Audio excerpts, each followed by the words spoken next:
കല്യാണം കഴിഞ്ഞു പോയ മക്കളുടെ ജീവിതത്തിൽ ആവശ്യമില്ലാതെ ഇറങ്ങിച്ചെന്ന് പ്രശ്നങ്ങൾ ഉണ്ടാക്കുന്ന മാതാപിതാക്കളുണ്ട്. മക്കളുടെ ജീവിതത്തിൽ സന്തോഷവും സമാധാനവും ഇല്ല. ഭാര്യയും ഭർത്താവും മാത്രമായ ഒരു ഡിസിഷൻ പോലും അവർക്ക് എടുക്കാൻ കഴിയാത്ത അവസ്ഥകൾ പല വീടുകളിലും ഉണ്ട്. മക്കളുടെ ജീവിതത്തിലെ ഏറ്റവും സന്തോഷമായ ആ കല്യാണം കഴിച്ച് കുറച്ച് നാളുകൾ വരെ നശിപ്പിച്ച മാതാപിതാക്കളുണ്ട്. ആൺകുട്ടികളാണെങ്കിൽ ചിലപ്പോൾ അവരുടെ പേരൻസിനെയും, പെൺകുട്ടികളാണെങ്കിൽ ചിലപ്പോൾ അവരുടെ പേരൻസിനെയും അവരുടെ ജീവിതത്തിലേക്ക് ആവശ്യമില്ലാതെ ഇൻവോൾവ് ചെയ്യിപ്പിക്കും. ഭാര്യയും ഭർത്താവും കൂടെ എപ്പോൾ പുറത്തു പോകണം, എപ്പോൾ തിരിച്ചു വരണം, എങ്ങനത്തെ ഭക്ഷണം കഴിക്കണം, എങ്ങനത്തെ വസ്ത്രം ധരിക്കണം എന്ന് തുടങ്ങി മക്കളെ വളർത്തുന്നത് മുതൽ അങ്ങനെ എല്ലാ കാര്യങ്ങളും ഇൻവോൾവ് ചെയ്യുന്ന പേരൻസ്. എന്നാൽ ഈ പേരൻസിന്റെ ഇൻവോൾവ്മെന്റ് കൊണ്ട് നിങ്ങളുടെ ജീവിതത്തിൽ സമാധാനവുമില്ല. മക്കളോടൊരു കാര്യം പറയട്ടെ, പേരൻസിന്റെ വാക്കുകൾ കേട്ട് ചെയ്യുന്ന പ്രവൃത്തിയൊന്നും എൻ്റെ പാർട്ട്ണറിനെ സാറ്റിസ്ഫൈ ചെയ്യിക്കുന്നില്ല.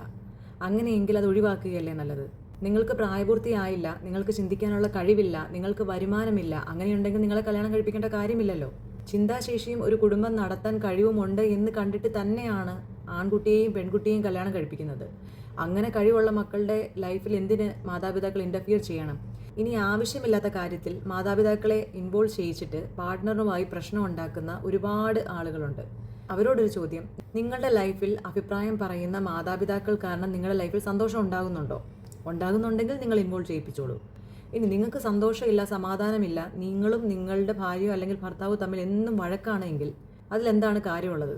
ഇനി അറിയുന്ന മാതാപിതാക്കളാണെങ്കിൽ പോലും ഞങ്ങളെ അനുസരിച്ചേ പറ്റൂ എന്നാണ് ചിലരുടെയൊക്കെ ആ ശാഠ്യം എന്ന് പറഞ്ഞാൽ.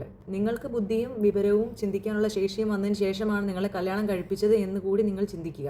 അല്ലെങ്കിൽ നിങ്ങൾ കല്യാണം കഴിക്കാൻ പോകരുതായിരുന്നു.